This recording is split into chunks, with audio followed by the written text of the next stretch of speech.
आजकल के नवयुवक बड़े लोगों के व्यवहार और मीडिया से बहुत जल्दी प्रभावित हो जाते हैं।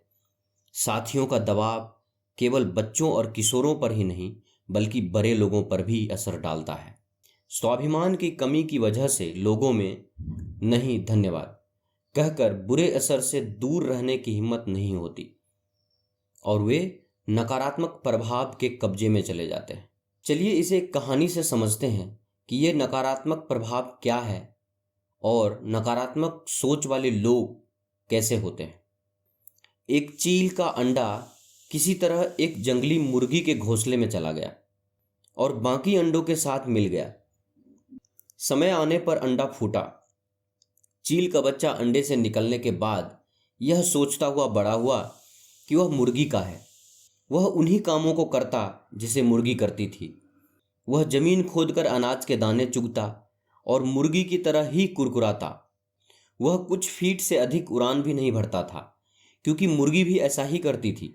एक दिन उसने आकाश में एक चील को बड़ी शान से उड़ते हुए देखा। उसने मुर्गी से पूछा, उस सुंदर चिड़िया का नाम क्या है? मुर्गी ने जवाब दिया, वह चील है। वह एक शानदार चिड़िया है, लेकिन तुम उसकी तरह उड़ान नहीं भर सकते, क्योंकि तुम तो मुर्गी हो। चील के बच्चे ने बिना सोचे विचारे मुर्गी की बात को मान लिया।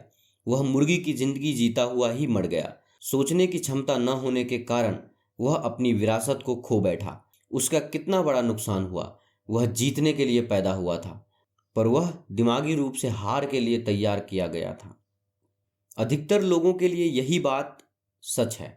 जैसा कि ओलिवर होम्स ने कहा है, हमारी जिंदगी का सबसे दुर्भाग्यपूर्ण पहलू यह है कि ज़्यादातर लोग मन में कुछ करने की इच्छा लिए ही कब्र में चले जाते हैं।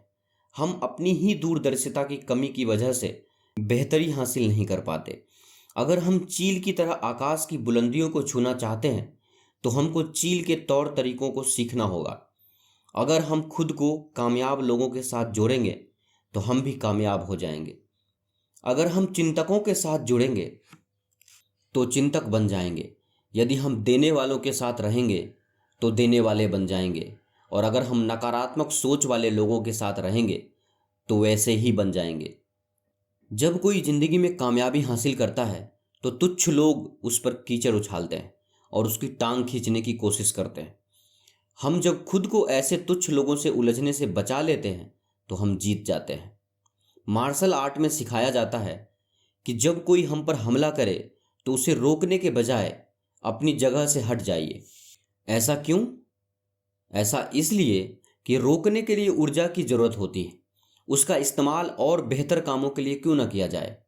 तुच्छ लोगों से उलझने के लिए हमको उनके स्तर तक नीचे उतरना पड़ता है, और वे यही चाहते हैं, क्योंकि ऐसा करके हम उनमें से एक बन जाते हैं।